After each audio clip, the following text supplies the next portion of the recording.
কাজ, পড়াশোনা কিংবা গেমিং, যে কারণেই হোক না কেন দীর্ঘক্ষণ বসে থাকার নেতিবাচক প্রভাব পড়ে শরীরের উপর। টানা অনেকক্ষণ একইভাবে বসে থাকলে শরীরে এক ধরনের আড়ষ্টতা তৈরি হয়, আর তা কাটিয়ে না উঠলে দীর্ঘমেয়াদী প্রভাব পড়তে পারে শরীরের উপর। নিয়মিত কয়েকটি ব্যায়াম করলেই শরীর এই আড়ষ্টতা কাটিয়ে উঠতে পারে সহজে। এর মধ্যে কয়েকটি ব্যায়াম করতে পারেন চেয়ারে বসেই। এক নজরে দেখে নিন ব্যায়ামগুলো। স্ট্রেচিং। একটানা কিছুক্ষণ চেয়ারে বসে থাকলে পিঠ ও কাঁধের পেশি আড়ষ্ট হয়ে ওঠে। সামান্য কিছুক্ষণ স্ট্রেচিং করলে সেই আড়ষ্ট ভাব থেকে মুক্তি পাওয়া সম্ভব। হাত দুটি উপরে তুলে শরীর প্রসারিত করে কিছুক্ষণ স্ট্রেচ করুন।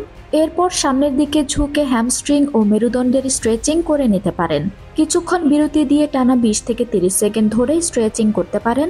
এতে দীর্ঘ সময় বসে থাকার পরও শরীর হবে নমনীয়। Shoulder role. দীর্ঘক্ষণ টাইপিং করলে অনেকের কাঁধ আড়ষ্ট হয়ে পড়ে। আড়ষ্টতা থেকে মুক্তি পেতে শোল্ডার রোলিং হতে পারে সমাধান। সোজা হয়ে বসে কাঁধে হাত রেখে টানা কয়েকবার হাত ঘোরালেই হয়ে যাবে ব্যায়ামটি।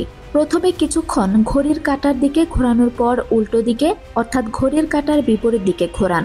এতে রক্ত চলাচল বাড়বে, কাঁধের মাংসপেশি হবে অনেকটাই নমনীয়। এছাড়া টেনশন দূর করতে শোল্ডার রোলিং বেশ বড় ভূমিকা রাখে। পায়ের আঙ্গুলে ভর করে দাঁড়ানো। কাজের পুরোটা সময় যদি চেয়ারে বসে থাকেন তবে স্বাভাবিকভাবেই পা দুটি অসাড় হয়ে পড়ে। পায়ে রক্ত চলাচল বৃদ্ধি করতে পারে পায়ের আঙ্গুলে ভর করে দাঁড়ানোর সহজ ব্যায়ামটি। কাজের ফাঁকে শটান দাঁড়িয়ে পায়ের আঙ্গুলের উপর কিছুক্ষণ দাঁড়িয়ে থাকতে পারেন। এ সময় চাইলেই হাত দিয়ে টেবিল বা চেয়ার ধরে রাখতে পারেন। কিছুক্ষণ এভাবে দাঁড়িয়ে থাকলে পায়ের মাংসপেশি ও গোড়ালিতে রক্ত চলাচল বৃদ্ধি পাবে। এতে পায়ের পাতার অসাড় ভাব অনেকটাই দূর হবে। মেরুদণ্ড বাঁকানো। দীর্ঘক্ষণ একইভাবে বসে থাকলে সবচেয়ে বাজে প্রভাব পড়ে মেরুদণ্ডে। এতে মেরুদণ্ড যেমন অসাড় হয়ে পড়ে, তেমনি দীর্ঘদিন একইভাবে কাজ করতে করতে মেরুদণ্ড ক্ষয় হয়ে যাওয়ার ঝুঁকিও থাকে। পিঠ নমনীয় রাখতে একবার মেরুদণ্ড বাঁকানোর ব্যায়ামই যথেষ্ট। চেয়ারে বসেই এটা করা সম্ভব। শটান হয়ে বসে এক হাত চেয়ারে রেখে একদিকে ঘুরে মেরুদণ্ডকে একটু টুইস্ট বা বাঁকিয়ে নিন। কিছুটা সময় নিয়ে আরেক দিকে আরেকবার বাঁকান। এই অভ্যাসে পিঠের আড়ষ্ট ভাব দূর হয়ে যাবে এক সময়। Leg lift. দীর্ঘক্ষণ বসে থাকার ফলে পায়ের পেশি এবং শরীরের নিচের অংশ দুর্বল হয়ে যায়। চেয়ার থেকে না উঠেই সেই আড়ষ্টতা দূর করা সম্ভব লেগ লিফটের মাধ্যমে। চেয়ারে বসে একটা পা প্রসারিত করে 5 থেকে 10 সেকেন্ড বসে থাকুন। কিছুক্ষণ বিরতি দিয়ে পুনরাবৃত্তি করুন।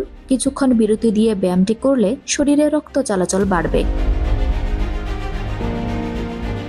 দীর্ঘক্ষণ টানা কাজ করতে হলে সবচেয়ে উপকারী হলো নিয়মিত বিরতি নেওয়া। টানা কাজ করতে হলে প্রতি 1 ঘন্টায় অন্তত একবার বিরতি নেওয়া প্রয়োজন। 5 মিনিটের বিরতি নিয়ে একটু হেঁটে এলে কিংবা ব্যায়াম করলে আপনার শরীর থাকবে চাঙ্গা। আঞ্জুম হক আরবি, টাইম নিউজ ডেস্ক।